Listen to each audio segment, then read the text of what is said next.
How to form good habits that stick.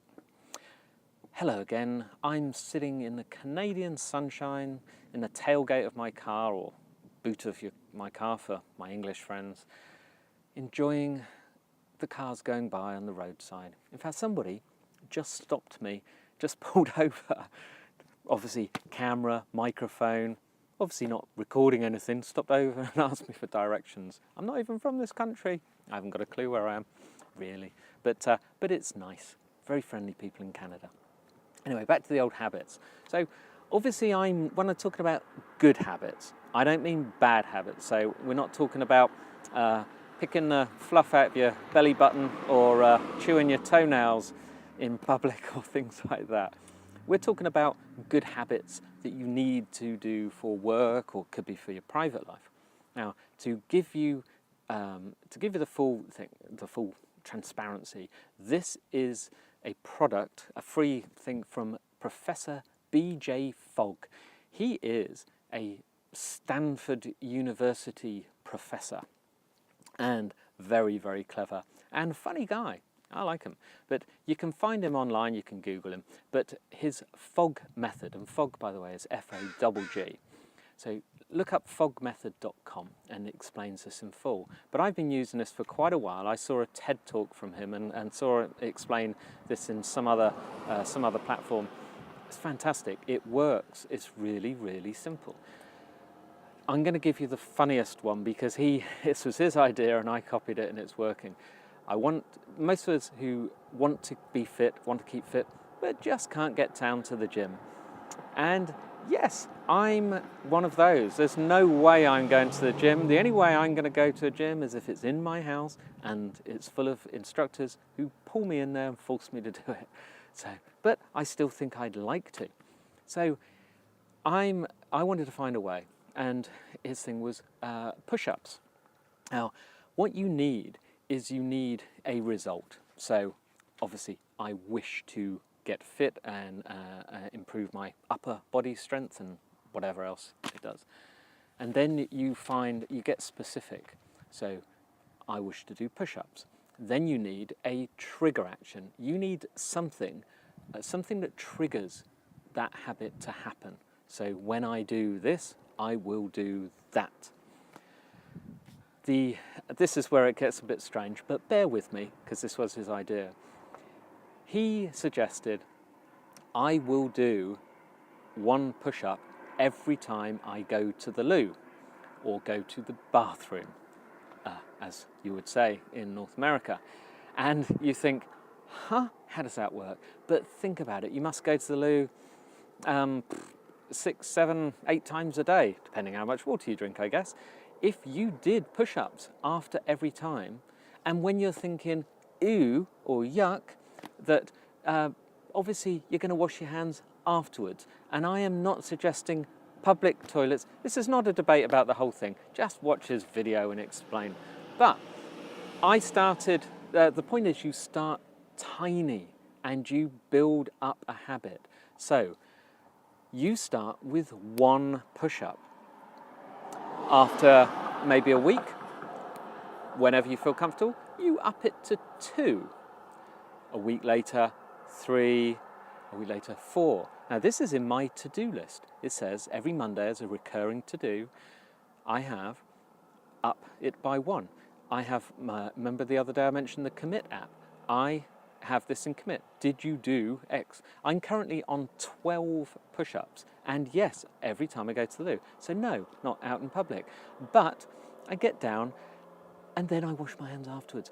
But it's great. And I can tell you, at the end of the day, just before I go to bed, my arms are tired.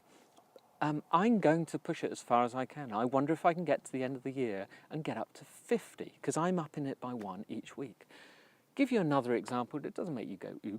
He gives one of a lady that came to him and wanted to get the habit of flossing her teeth. She couldn't get a habit. And she has the habit of brushing her teeth. So he associated it with brushing the teeth.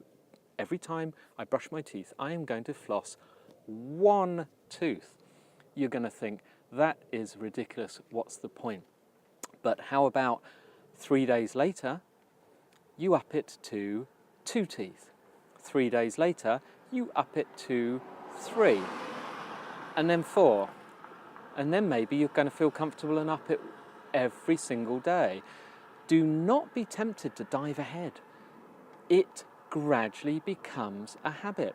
I'm at the point where when I first started doing the push-ups, I used to forget. Sometimes at the end of the day I think, oh no, I haven't been doing my push-ups.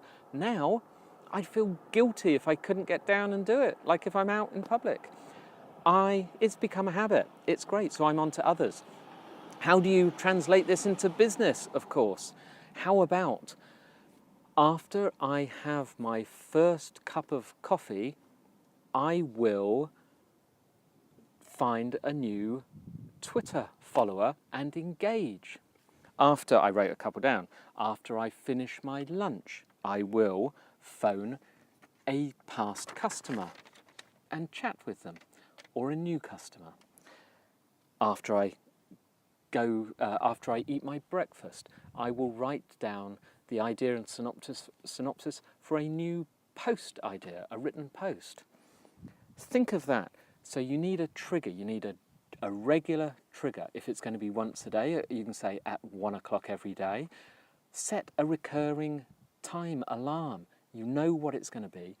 Do something that is easy. Do 1 push-up, then 2.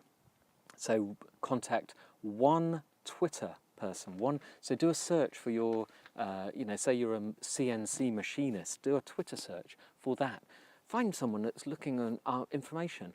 Chat to them. Get to know them on Twitter. Do that every day. A week later, do 2. A week later, do 3. Get to a point where that becomes a daily habit. A daily habit. That will get you into using Twitter. It's just an example. You can think of many. So here's your weekend challenge. Piece of paper, pen. Yes, you can use a pencil. You can use colouring pens for all I care. But do not use electronic gadgets. Write it down. Remember, we've discussed this before. So I want you to write out this. I want you to write after I, and then put a dash, a long dash, then write I will, and put another long dash. Then I want you to fill in 3 possible habits. So, for instance, after I go to the washroom, I will do 2 push-ups. You could start with 3 if you want. After I finish my lunch, I will write a new post idea. After I drink my first cup of coffee at work, I will, you get me?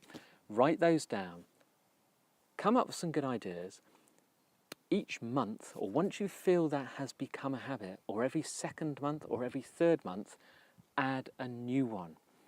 These are good habits. These are not rubbish things that you want to do, that you feel you ought to do, that you can't quite do. Now, BJ Fogg has some excellent free resources. I'm sure he's got something paid there, but there's no hard sells, nothing. If you go to tinyhabits.com, that's one of his sites, he explains thoroughly how to do this. There's a video of his TED Talk, I think, there as well. And they have a free online sort of workshop, which I did, and someone just emails you. The person got in touch with me is from Australia, and they just encouraged and gave extra guidance on how to get this going. Honestly, it works. It's going to help you, it's going to change. Apply it to your business or your personal, but apply it to your marketing efforts, the things that are hard to get going. Do them one at a time. I love it when these things come together. Have yourself a great weekend. We'll talk next week.